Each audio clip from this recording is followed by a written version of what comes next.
Study IQ IAS, अब तैयारी हुई अफोर्डेबल।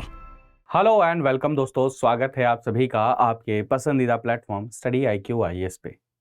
मैं प्रशांत तिवारी आप सभी का स्वागत करता हूं।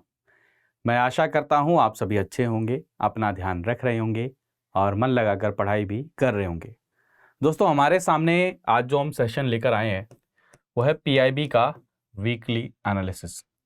और आप सभी जानते हैं कि हम PIB के अंदर में जनवरी महीने का सेकेंड वीक करेंगे। आज हम कब से 8 जनवरी से लेकर 14 जनवरी तक जितने भी इम्पॉर्टेंट आर्टिकल हैं उन सभी को हम क्या करेंगे, आज डिस्कस करेंगे। तो चलिए आगे बढ़ते हैं फटाफट से। और सबसे पहले आप सभी के लिए बहुत ही खास ये इन्फॉर्मेशन कि अगर आप मेरे साथ में इंस्टाग्राम पे जुड़ना चाहते हैं तो ये आईडी है, ये ट्विटर की आईडी, और इसकी PDF आपको कहाँ मिलेगी, प्रशांत तिवारी ऑफिशियल नाम का टेलीग्राम चैनल है, वहाँ पर आपको इसकी आईडी मिलेगी। वहाँ पर आपको इसका PDF मिल जाएगा। इसकी यूज़र आईडी अगर आप देखना चाहें तो क्या है, प्रशांत तिवारी UPSC, ठीक है। और आगे बढ़ने से पहले दोस्त, ये बहुत एक खास इंफॉर्मेशन है आप सभी के लिए कि अगर आप 2024 में UPSC का अटेम्प्ट देना चाहते हैं तो इस बैच को आपको ज्वाइन करना चाहिए। इसके पीछे कारण ये है क्योंकि UPSC की तैयारी में कम से कम मोटा मोटा ना करते हुए भी आपको कम से कम 16 मंथ चाहिए ही चाहिए। अब इसकी क्लासेस जनवरी 2023 से शुरू हो रही है, यानी कि कल 31 जनवरी से शुरू हो रही है, ठीक है।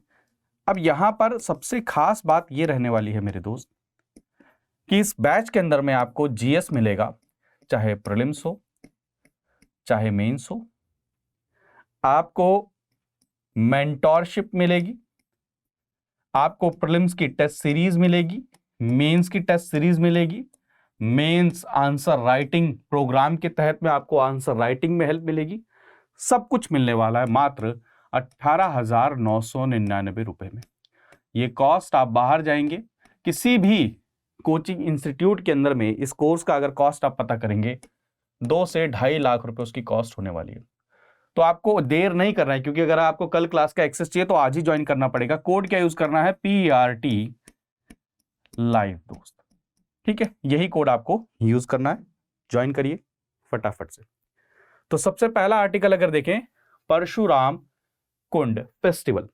आपसे डायरेक्ट क्वेश्चन पूछा जा सकता है कि परशुराम कुंड फेस्टिवल कहां पर सेलिब्रेट किया जाता है और परशुराम कुंड कहां पर है। तो प्लीज याद रखिएगा, अरुणाचल प्रदेश, अरुणाचल प्रदेश का नाम याद रखिएगा।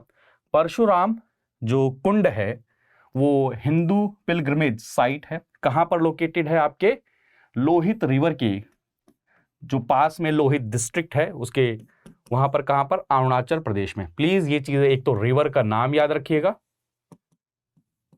दूसरा स्टेट याद रखिएगा, क्वेश्चन पूछा जा सकता है, ठीक है। डेडिकेटेड टू, जो परशुराम जी थे उनको ये डेडिकेट किया गया है। यहाँ पर 1000 ऑफ क्या नाम है यात्रीगण, यहाँ पे जो दर्शनाभिलाषी होते हैं वो जाते हैं और इस कुंड के अंदर में वो क्या करते हैं, डुबकी लगाते हैं। यहाँ पर क्या करते हैं, मकर संक्रांति के दिन स्पेशली क्या करते हैं, इसको बहुत पवित्र माना जाता है यहाँ पर स्नान करना, ठीक है। तो प्लीज याद रखिएगा, बहुत इंपॉर्टेंट हो जाता है। कई बार आर्ट एंड कल्चर के अंदर में डायरेक्ट ऐसे क्वेश्चन पूछ ले जाते हैं, नहीं तो मैच द फॉलोइंग करके आ जाएगा, परशुराम कुंड आ जाएगा, साथ में आपको कामाख्या टेम्पल आ जाएगा, ऐसे करके क्वेश्चन आपके पूछे जाते रहे हैं, ठीक है। नेक्स्ट आर्टिकल है प्रवासी भारतीय दिवस। अब आपसे यहां से डायरेक्ट क्वेश्चन पूछा जाने के सबसे ज्यादा चांसेस हैं, सबसे ज्यादा चांसेस है प्रवासी भारतीय दिवस। तो आपसे सबसे पहला क्वेश्चन पूछा जा सकता है कि कब मनाया जाता है। तो हर साल हम 9 जनवरी को प्रवासी भारतीय दिवस के रूप में मनाते हैं। पहली बात, 9 जनवरी को हमने क्यों चुना, क्योंकि 9 जनवरी 1915 में, 1915 में हमारे यहां पर सबसे बड़े प्रवासी भारत आए थे। कौन, गांधी जी, प्लीज याद रखिएगा। तो इस दिन को सेलिब्रेट करने के लिए, इस दिन की इंपॉर्टेंस को आगे बढ़ाने के लिए इसको हम क्या मनाते हैं, प्रवासी भारतीय दिवस के रूप में मनाते हैं। जो लोग बाहर रह रहे हैं जो देश से बाहर कहीं माइग्रेट कर गए हैं, जॉब के लिए गए हैं, पढ़ने के लिए गए हैं, नाना प्रकार से वहां पर सेटल हैं, सारी चीजें हैं, उनके लिए किया जाता है। ठीक है, और ये कब शुरू किया गया? 2003 से इसको सेलिब्रेट करना शुरू किया है। तो आपको घुमा दे अगर कहीं कि अभी रिसेंटली इसको शुरू किया गया, तो आप कहेंगे नहीं, ये 2003 से ऑलरेडी शुरू हो चुका है प्रवासी भारतीय दिवस सेलिब्रेट करना। तो पहला प्रवासी भारतीय दिवस का जो कन्वेंशन है वो 9 जनवरी 2003 को सेलिब्रेट किया गया था, जिसके अंदर में हम क्या करते हैं, जो ओवरसीज इंडियन कम्युनिटी है उनके कंट्रीब्यूशन को हम क्या करते हैं, आइडेंटिफाई करते हैं और सेलिब्रेट करते हैं। ठीक है, 2015 से अगर देखा जाए तो हमने इसका फॉर्मेट क्या किया है, रिवाइज किया है, और हर 2 साल में हम इसको मना रहे हैं। आप सभी जानते हैं कि पिछले समय पर क्या रहा, कोविड रहा, तो पिछला जो प्रवासी भारतीय दिवस रहा उसको हमने क्या किया, वर्चुअल मनाया। क्या किया, वर्चुअल मनाया। उसके गैप के बाद में ये फिजिकली इसको मनाया गया है इस साल। तो प्रवासी भारतीय दिवस, प्लीज इसका फैक्ट, इसकी इंपॉर्टेंस याद रखिएगा। सबसे पहली बात तो ये क्यों मनाया जाता है, एक फ्लैगशिप इवेंट है गवर्नमेंट ऑफ इंडिया का, जो एक इंपॉर्टेंट प्लेटफॉर्म प्रोवाइड करता है ओवरसीज इंडियंस को कनेक्ट करने के लिए। ठीक है, प्लीज याद रखिएगा। ठीक है, चलें, तो ये प्लीज याद रखिए। इसके अंदर में एक और चीज इस बार कहा गया कि एक पोस्टल स्टैंप निकाला गया इस बार, क्या, सुरक्षित जाएं, प्रशिक्षित जाएं, कि आप सेफली जाएं भी, प्लस में ट्रेन होकर स्किल्स के साथ जाएं। ठीक है, एक और चीज याद रखिएगा। ठीक है, तो थीम क्या रही 17th प्रवासी भारतीय दिवस की, reliable partners for India's progress in Amrit काल।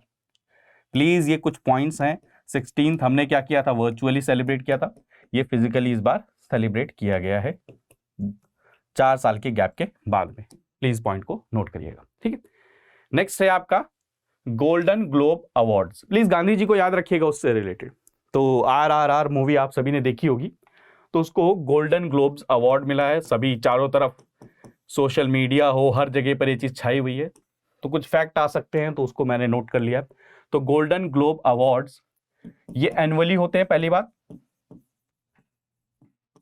किसके द्वारा, हॉलीवुड फॉरेन प्रेस एसोसिएशन के द्वारा ये दिया जाता है।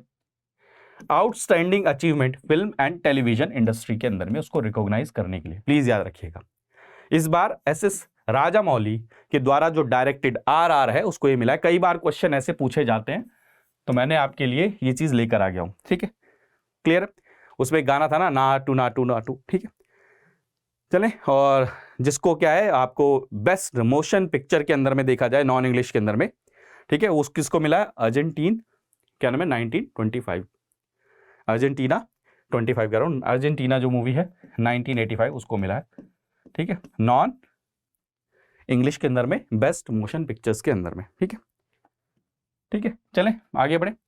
नेक्स्ट है आपका 26th नेशनल यूथ फेस्टिवल। अब यूथ फेस्टिवल से आपको याद आना चाहिए, हर समय जब भी यूथ की बात आती है हम स्वामी विवेकानंद जी को हमेशा याद करते हैं, तो ये उनसे ही रिलेटेड है। प्लीज याद रखिएगा। सबसे पहली बात तो डे, कौन सी डेट को सेलिब्रेट किया जाए, जैसे प्रवासी भारतीय दिवस 9 जनवरी को सेलिब्रेट किया जाता है, ऐसे ही दोस्तों नेशनल यूथ डे हम कब मनाते हैं, 12 जनवरी को मनाते हैं। पहली बात, ठीक है, ये बर्थ एनिवर्सरी किसकी, स्वामी विवेकानंद जी की बर्थ एनिवर्सरी होती है। उनके आइडियल्स, उनकी टीचिंग, उनके कंट्रीब्यूशन को सेलिब्रेट करने के लिए हम इस दिन को क्या मनाते हैं, प्लीज मेरे साथ में इसको कनेक्ट करते रहिए।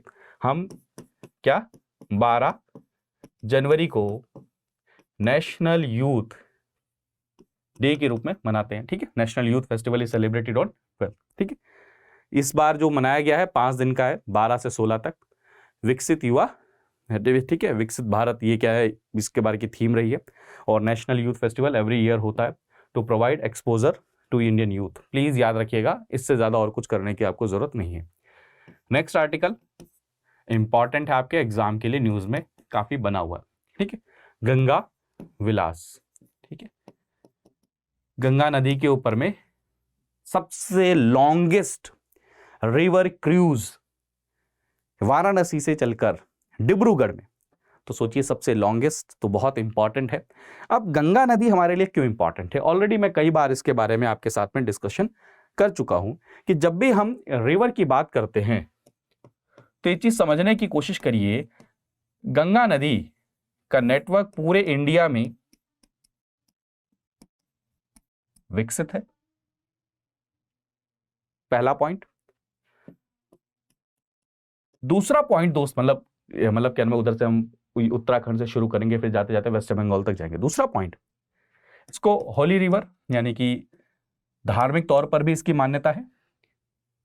प्लस में दोस्त अगर इकोनॉमिकल लेवल पर भी देखा जाए तो गंगा नदी के ऊपर में जिन जिन शहर से होकर गुजरते हैं वहां की इकोनॉमी बहुत ज्यादा क्या करती है, डिपेंड करती है। तो आप खुद सोचिए। तीसरी चीज, विदेशों में, यूरोपियन कंट्रीज में रिवर सिस्टम जो है उसका यूज किया जाता है किस लिए? ट्रांसपोर्ट के लिए। किसके लिए? ट्रांसपोर्ट के लिए। तो आप इसके अंदर में अंदाजा लगाइए कि भारत में जब हम ट्रांसपोर्टेशन की बात करते हैं तो हमारे पास में क्या क्या ऑप्शन है। एक ऑप्शन है इन इंडिया हम बात कर रहे हैं, ठीक है, इनलैंड की बात कर रहे हैं। एक ऑप्शन है ट्रेन के द्वारा, एक ऑप्शन है सड़क के द्वारा, एक ऑप्शन है प्लेन के द्वारा। तो ये कहा गया कि इनके द्वारा जो कॉस्ट होती है वो बहुत ज्यादा होती है। क्या होती है? बहुत ज्यादा होती है। तो अगर हमारे पास में जो रिवर का जो पूरा जाल है, जो पूरा नेटवर्क है, उसको यूज करें तो हम हमारे गुड्स के ट्रांसपोर्टेशन की जो कॉस्ट है उसको कम कर सकते हैं। दूसरा, एक और चीज समझने की कोशिश करिए, हम पॉल्यूशन भी कम कर सकते हैं। यह भी एक बेनिफिट रहने वाला है। तो इसीलिए आप देखेंगे पिछले काफी समय से क्लीन गंगा, नमामि गंगे, फिर उसके बाद में कॉन्सेप्ट आया अर्थ गंगा कि नो डाउट हमें गंगा को क्लीन तो करना है, स्पिरिचुअल वैल्यू तो है, लेकिन उसके इकोनॉमिकल वैल्यूज भी है हमारे साथ में। अब तीसरी इस बार क्या एक चीज आई है? क्रूज। अब क्रूज किस किस मामले में बेनिफिट करेगा आप खुद सोचिए। एक जहाज है, जैसे आप सभी ने टाइटैनिक मूवी देखी होगी, वैसा एक जहाज है, आलीशान जहाज है। अगर वो रिवर पे चलता है तो पहली बात तो क्या होगा? टूरिज्म है कि नहीं? टूरिज्म को सबसे ज्यादा इंपॉर्टेंट रोल प्ले करने वाला है। और टूरिज्म आपको पता है इकोनॉमी में डायरेक्ट बेनिफिट करेगा, जॉब क्रिएशन हर चीज के अंदर। दूसरी चीज, जहां जहां से होकर गुजरेंगे वहां पर हम पॉल्यूशन जो है, जो रिवर पॉल्यूटेड है उन रीजन के अंदर, उनको हम क्लीन कर सकते हैं, है ना। ये सारे के सारे क्या हैं? बेसिक, मतलब आप समझ रहे हो कि क्रूज कितना इंपॉर्टेंट रोल प्ले कर सकता है, ठीक है। तो प्लीज याद रखिएगा, the prime minister Modi ji ने हमारे जो कहा जा रहा है world's longest river cruise Ganga Vilas, please याद रखिएगा गंगा विलास, प्लीज इस चीज को नाम याद रखिएगा। रिवर टूरिज्म को ये क्या करेगा? बूस्ट करेगा। और ये क्या है? अनटैप्ड पोटेंशियल है जो हमारे देश के अंदर में इकोनॉमी को बहुत ज्यादा क्या करेगा? हेल्प करेगा, ठीक है, क्लियर है। कहां से शुरू होगा? वाराणसी से शुरू होगा। वाराणसी में टूरिज्म को इंक्रीज करने के लिए और भी बहुत सारी चीजें की गई, जैसे एक टेंट सिटी भी बनाई गई है, ठीक है। और ये लॉन्गेस्ट रिवर क्रूज होने वाला है। काशी से कहां तक जाएगा? डिब्रूगढ़ तक जाएगा। और इससे क्या होगा? यूनिक अपॉर्चुनिटी प्रोवाइड कराता है वर्ल्ड टूरिज्म के मैप में भारत की प्रेजेंस को आगे रखने के लिए।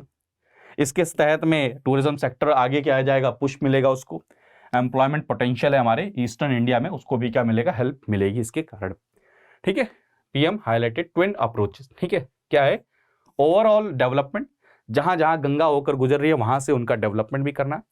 Namami Gange for cleanness and Arth Ganga for economic development. मैंने ऑलरेडी आपको बताया कि सफाई तो करनी है, साथ में उसका हमें इकोनॉमिकल लेवल पर क्या बेनिफिट मिल सकता है ये भी हमें देखना है, ठीक है, क्लियर है।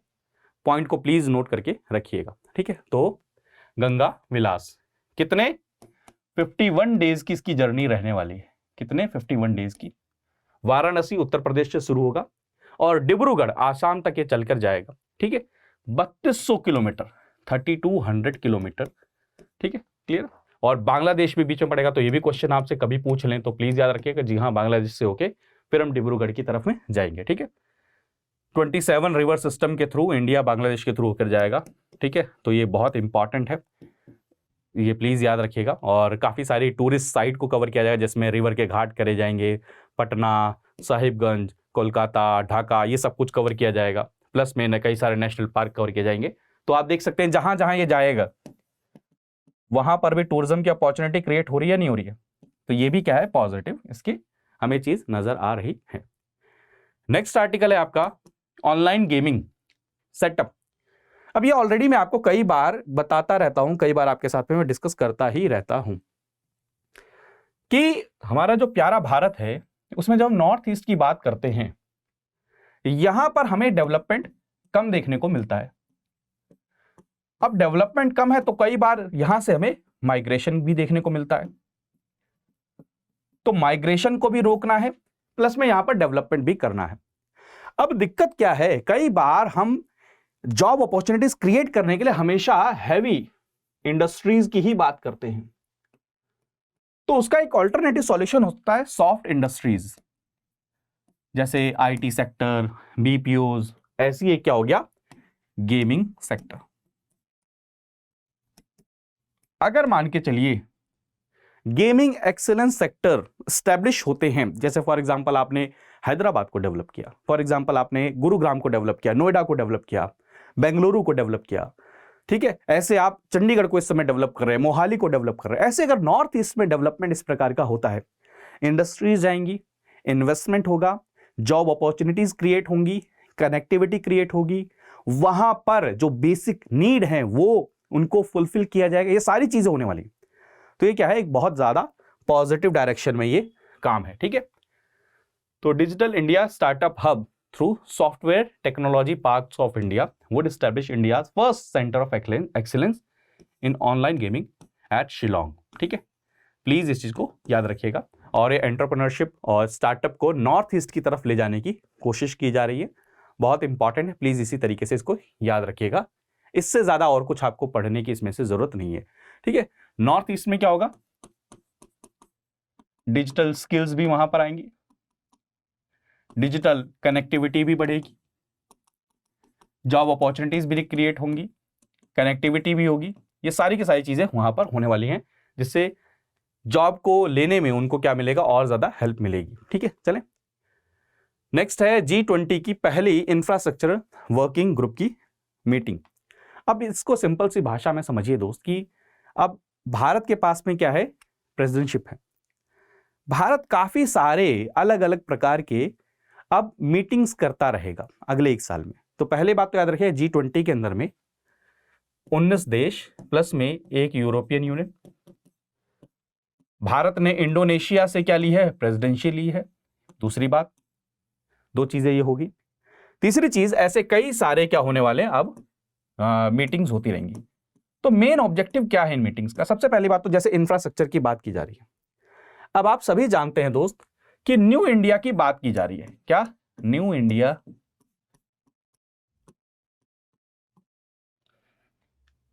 न्यू इंडिया में मैसिव लेवल पर, मास लेवल पर क्या किया जा रहा है, इंफ्रास्ट्रक्चर बनाया जा रहा है। New road, railway, airports, buildings, ना जाने क्या क्या, highways.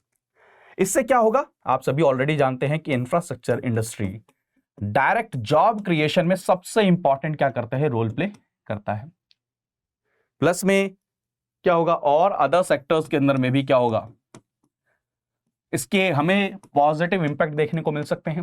For example, infrastructure industry cement industry को बूस्ट करेगा, कोल इंडस्ट्री को बूस्ट करेगा, आपके स्टील इंडस्ट्री को बूस्ट करेगा, सारी चीजें है ना, सबको बूस्ट करेगा। तो ये क्या है, बेनिफिट है। दूसरा, भारत G20 की जो समिट है उसको एक प्रोजेक्शन के रूप में भी देख रहा है कि हम भारत को वर्ल्ड के सामने एज ए ग्लोबल साउथ का लीडर एंड साउथ एशिया का भी लीडर स्टैब्लिश करना चाहते हैं। इसीलिए आप देखेंगे कि भारत इसको एक टूरिज्म की अपॉर्चुनिटी के रूप में भी देख रहा है कि अगर हम अपनी टूरिज्म की जितनी भी चीजें हैं वो वर्ल्ड के सामने रखते हैं, डेलीगेट्स के सामने रखते हैं, और वर्ल्ड के पटल में न्यूज प्लेटफॉर्म्स पर इतने सारी इवेंट्स आएंगे, तो क्या होगा, वहां पर टूरिज्म भी क्या होता है, इंक्रीज होता है। ठीक है, क्लियर है। इससे ज्यादा और कुछ आपको करने की जरूरत नहीं है। तो G20 के कई सारे ऑब्जेक्टिव्स हो सकते हैं। एक, वर्ल्ड में इंडिया की प्रेजेंस इंडिया के टूरिज्म को इंक्रीज करना। अब इंफ्रास्ट्रक्चर सेक्टर जो है उसमें दोस्त इन्वेस्टमेंट भी तो चाहिए ना। जैसे आप देखते होंगे हमने क्या नोट किया था, एक क्या हुआ था, अर्बन सिटीज का भी एक समिट हुआ था। तो अर्बन एरियाज में भी क्या चाहिए, इन्वेस्टमेंट चाहिए। तो ऐसे कई सारे इवेंट होते रहेंगे, तो प्लीज इन पॉइंट्स को नोट करते रहिए। G20 से रिलेटेड एक बुकलेट बना लीजिए, वहां पर इन पॉइंट्स को धीरे धीरे करके नोट करते रहिएगा। तो इस वीक में इतना ही, अगले वीक भी मैं आपके लिए लेकर आ जाऊंगा। आज ही वो शायद वीडियो आपको मिल जाएगी और आप इस कोड को यूज करके, PRT लाइव कोड को यूज करके इस कोर्स को ज्वाइन कर सकते हैं। टेलीग्राम पर आपको PDF इसकी मिल जाएगी। ये इंस्टाग्राम हैंडल है, ट्विटर हैंडल है। मिलते हैं, बाय बाय, टेक केयर दोस्तों, अपना ध्यान रखिए, मुस्कुराते रहिए, पढ़ते रहिए। जय हिंद। स्टडी IQ IAS, अब तैयारी हुई अफोर्डेबल।